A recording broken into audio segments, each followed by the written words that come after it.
Hi everyone, welcome to your lecture on psychiatric injury.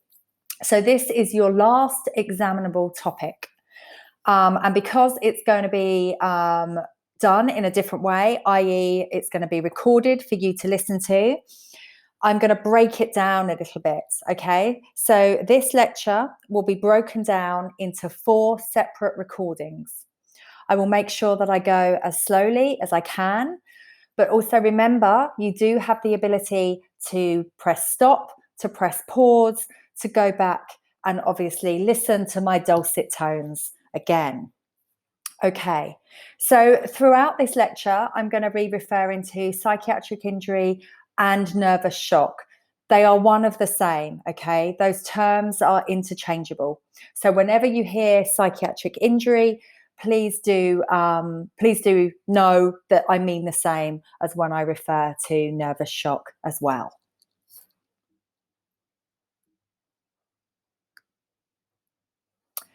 So psychiatric injury is firmly rooted in negligence.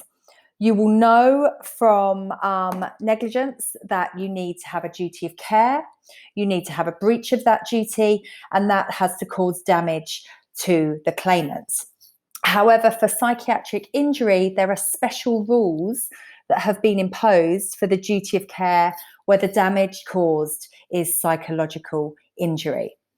So physical injury is often accompanied by psychological effects, and that can be such as becoming depressed, taking you longer to recover, so you're no longer able to work. You receive compensation for your physical side of the injury. However, compensation becomes problematic when you haven't suffered a physical injury, but you have suffered a psychological condition. And that can be as a result of fearing that you would be injured or because you witnessed harm to someone else. And that is the type of damage that we're concerned with in this lecture. So the 3 areas then for psychiatric injury, the first one is where you have a physical injury and a psychiatric injury. So as I've just said, you could get depression resulting out of being physically injured. There's a duty of care that's owed, and you can cover or recover damages dependent upon causation and remoteness. The second area is where you have a physical injury and emotional distress or anguish, and that can be compensatable by damages for pain and suffering. But as I just said a minute ago, the area that has got a substantial body of case law around it is where you have pure psychiatric injury or psychological injury. So this is where someone could have developed a psychological condition as a result of fearing that they would be injured, or because they have witnessed harm to someone else. So there is a special nature to psychiatric injury, and historically, it's fair to say the courts have been slow to recognise psychiatric injury or nervous shock. However, now psychiatric illness, so severe depression or post-traumatic stress disorder, are well recognised, and they are well recognised in the context of being the result of exposure to very traumatic events. However, in order to claim for a psychiatric injury or nervous shock, the victim must be shown to be suffering from a recognised medical condition. Mere grief or distress is not sufficient. So in Hines and Berry, which is one of the case examples we have, the plaintiff saw her husband killed and her children injured by a runaway motor car. And during the trial, she was awarded damages for nervous shock. The question before the court was whether, having regard to the fact that she had suffered grief and sorrow, it would not be to overcompensate her by failing to make a deduction for the sorrow and grief, which was otherwise not compensatable. So the issue before the court, essentially, to deconstruct that convoluted sentence, was whether, because she had suffered sorrow and grief, in terms of compensating her for her suffering, did you take out the sorrow and grief and just leave a psychiatric injury in terms of the compensation that was going to be offered to her? And the court held that a plaintiff who suffered from extreme grief, including a case where the condition of the sufferer was debilitating, but which fell short of a recognised psychiatric illness, was not able to recover damages. Personal injury at law connotes serious trauma or illness. So someone who's suffered extreme grief, extreme sorrow, if that is not in the form of a recognised psychiatric illness, they will not be able to recover damages. In Raleigh and Merseyside Regional Health Authority, Mr. and Mrs. Riley were visiting the defendant maternity hospital to see their newborn grandson. And unfortunately, they got trapped in an overcrowded lift for 1 hour and 20 minutes. At the time of the incident, Mr. Riley was 61 and had a pre-existing condition of angina. Mrs. Riley was 68 and had a pre-existing condition of claustrophobia. In the lift, both suffered symptoms of claustrophobia. They became hot and sweaty, they had difficulty breathing, and they suffered from dizziness. After the event, they both had difficulty in sleeping and suffered nightmares for a few days after the incident. The court held that these conditions fell short of post-traumatic stress disorder or chronic anxiety, but were of sufficient severity for them to recover damages. So despite the fact that they didn't have a recognised psychiatric condition, the court of first instance felt that they could recover damages. On appeal, however, it was held that there must be a recognised psychiatric condition to give rise to damages. Physical symptoms of fear and panic, such as sweating and breathing difficulties, were not sufficient.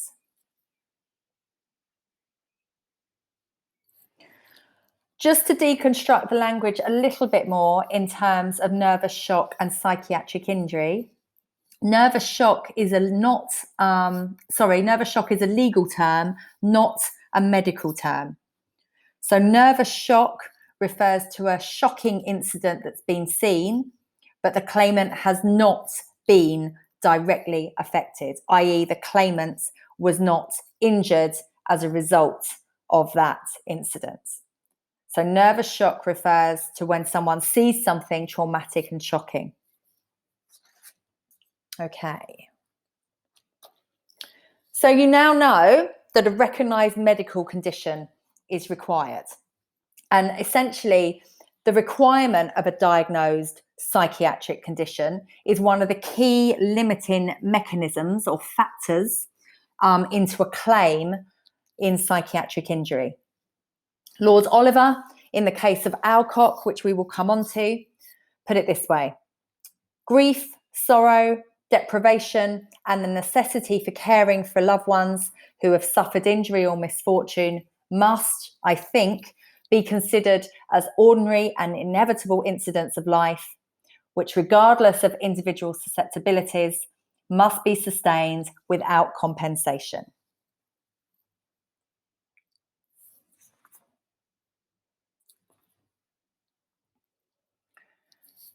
So special control factors. One of them is or one of the limitations in psychiatric injury, is that you must have a recognised medical condition. Mere grief and sorrow won't suffice, as you have seen. But there are other control factors that have been applied to this area to limit liability. And this is particularly in the case of secondary victims, as we'll go into. So those who are not directly involved in an incident, but who witness the event or witness the injuries that are suffered by other people. So why have we got this limiting liability then for psychiatric injury in this area? Well, there's a risk of opening the floodgates. As you probably got to grips now in negligence and in nuisance and occupiers liability, the courts like to ensure that the floodgates aren't open for lots of arbitrary claims. So the limitations have been put in place to reduce the risk of a large number of actions, to reduce the risk of fraudulent claims, to lessen the problem in terms of assessing damages and what can be awarded. Large actions, so large numbers of actions, would essentially overwhelm the court system.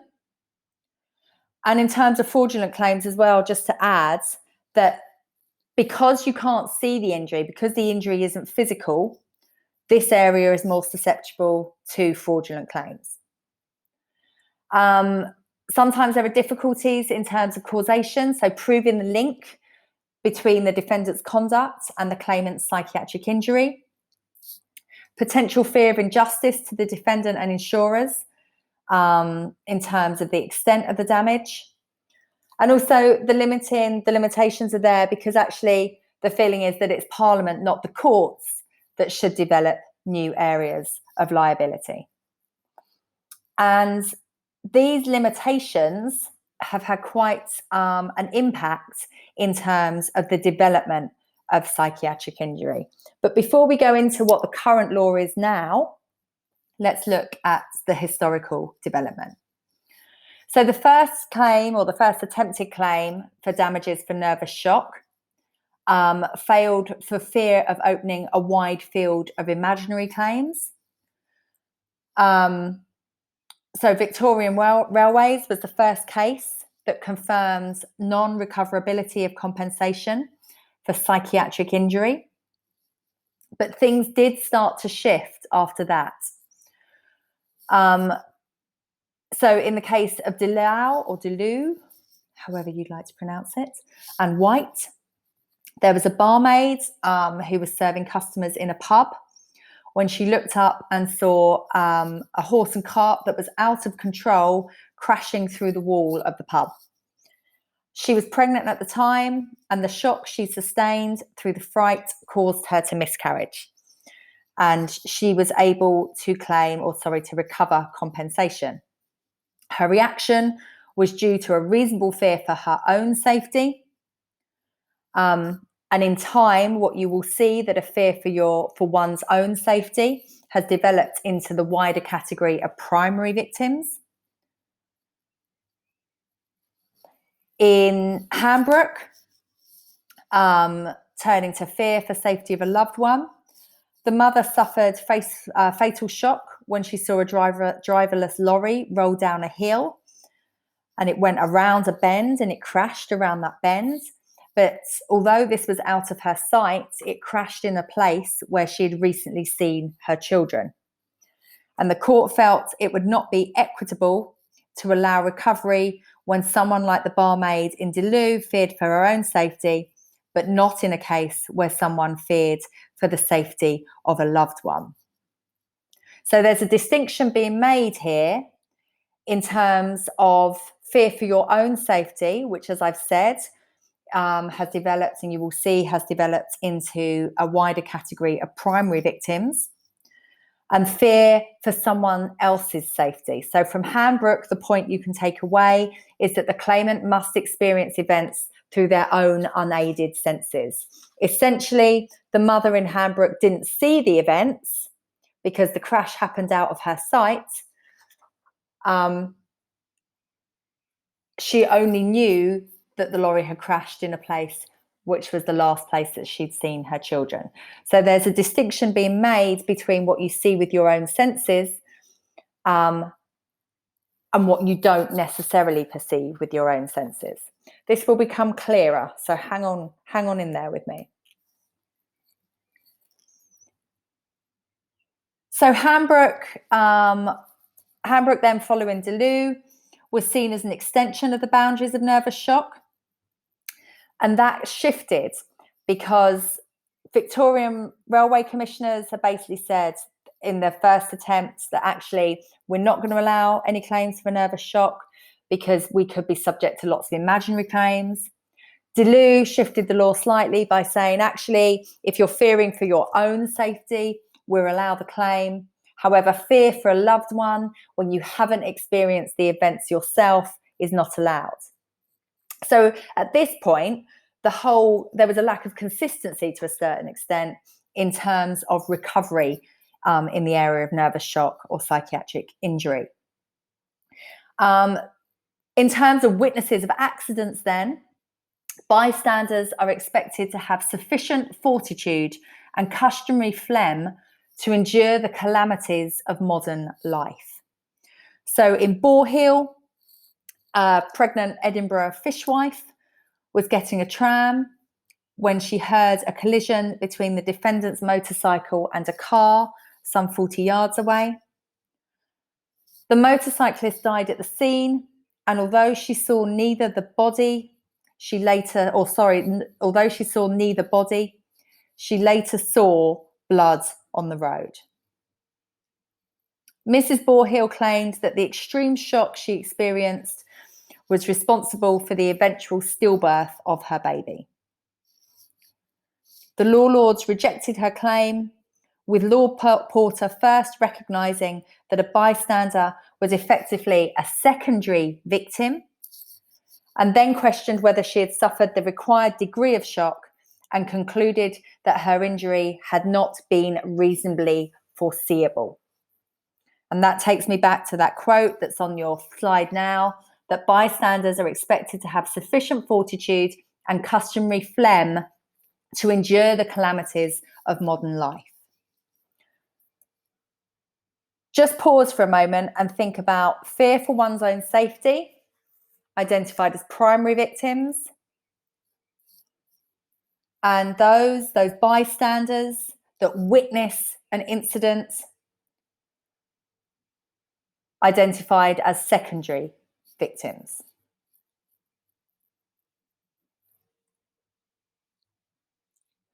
So what does that mean then for horrific events? So in Alcock, which we'll go into in quite some detail, this concerns the Hillsborough disaster, and when 96 people were crushed to death as a result of overcrowding. And this was the first case that made a distinction between primary and secondary victims. You've seen, as I've just said, I asked you to pause and think about those terms, but Alcock in modern law was the first case that made that distinction. And it laid down rules on what secondary victims had to prove in order to show a duty of care, and it gave guidance on who would be a primary victim. In McFarlane, another example of a horrific event, you've got, it concerns, oil that had leaked into the sea, which led to a ship burning down, and that was on fire for days. The claimant was off duty. He was asleep. He was on another ship, and he was asleep at the time. The explosion happened. He woke up after the explosion, saw this ship that was on fire, and saw men trying to climb off of the ship in desperate need of help. And the claimant tried to rescue those men, but the fire was so intense that his attempts to rescue them did not succeed. Now, the claimant tried to argue that as a rescuer, he should be able to bring a claim for nervous shock, but that failed because by the time people were on the ship, they were already rescued. So he couldn't necessarily argue that he was a primary victim. He tried to argue as a secondary victim, and this also failed because although he was there when the accident happened, he did not have a close tie of love and affection between him and the primary victims. So in terms of horrific events, these two cases have developed how nervous shock is taken forward, or claims for nervous shock are taken forward in terms of primary and in terms of secondary victims. And we'll go into that in more detail in a minute. In terms of where there is property damage, so Atia and British Gas, the claimants engaged British Gas, who are the defendants, to install a new central heating system in her home. However, she'd returned home to find that her loft had caught fire. The house and its contents suffered extensive damage, which the claimant witnessed firsthand. And the property claim against British Gas was settled because their breach of duty had clearly caused the damage to the claimant's house. However, the claimant also sued to recover damages for nervous shock, which were incurred as a result of her witnessing what was happening to her belongings. At first instance, her claim was dismissed, but she then appealed. And the court found that actually the case raised two issues. One was factual and one was a matter of policy. So the factual question concerned whether, for the purposes of imposing a duty of care on the defendant, it was reasonably foreseeable that the loft would catch fire. The second question, and the more important, concerned whether, in principle, damages were recovered or recoverable for recognised psychiatric harm, where the harm in question was caused purely to property. The court held and found in favour of the claimants, and as a matter of principle, there was no doctrinal or policy reason to limit the recovery of damages to psychiatric harm arising as a result of damage to property. To limit such cases to personal injury would not be fair or convenient. There was also no such limitation that was justifiable as a matter of policy. The only substantive policy reason to reject liability in such circumstances was the fear of opening the floodgates to a raft of unmeritorious claims, which the court dismissed as unfounded. And the case was thus remitted to trial for determination of the foreseeability question. So whilst the claimant didn't succeed at first instance, the issue in terms of whether someone could claim for nervous shock, where the harm in question was caused purely to property and not to another person, was the issue that was posed before the court.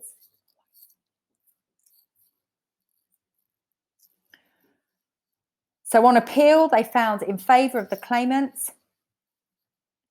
and didn't see any reason that they should limit recovery of damages to psychiatric harm arising as a result of damage to property.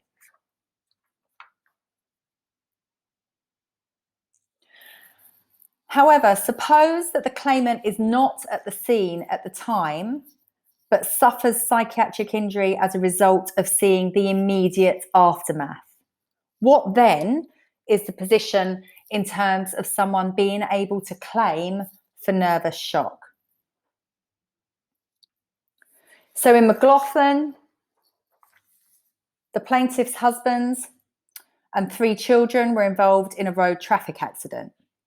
Now, this case is important in terms of showing you the development to the modern approach to psychiatric injury, nervous shock.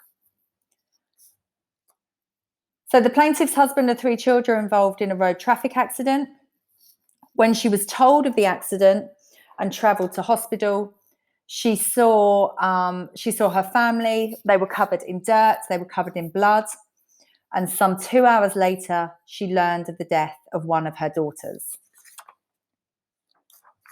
As a consequence of what she saw, Mrs. McLaughlin developed serious depression and a change of personality. Her negligence claim against the driver failed in the lower courts, and when she appealed to the House of Lords, she was successful. Her psychiatric injury was foreseeable because the victims were close members of her family, and her proximity in time and space to the accident was established because she witnessed the immediate aftermath. So at first instance, her negligence claim against the driver failed. So she was making a claim for psychiatric injury. Bearing in mind, she hadn't seen the accident. She was told of it. She saw her family members covered in blood and dirt, and then later at the hospital learned of the death of one of her daughters. On appeal to the House of Lords, they found that her psychiatric injury was foreseeable because the victims were close members of her family, and her proximity in time and space to the accident was established because she witnessed the immediate aftermath. The Law Lords identified 3 elements that must be considered in these situations. And that's the fact that the shock suffered must be reasonably foreseeable result of the defendant's negligence, and these 3 elements must be considered. You must consider the class of the persons, their proximity, and the nature of the communication in terms of the immediate aftermath. So how the immediate aftermath is communicated to the claimants.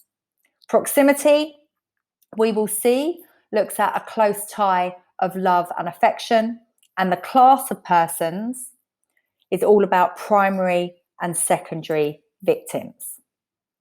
Okay, so before we go into the next part of this recording, I'm going to pause there and go and get a cup of tea, go and have a drink, go and walk around, then listen to the next part where we will start talking about the current law and that of Alcott.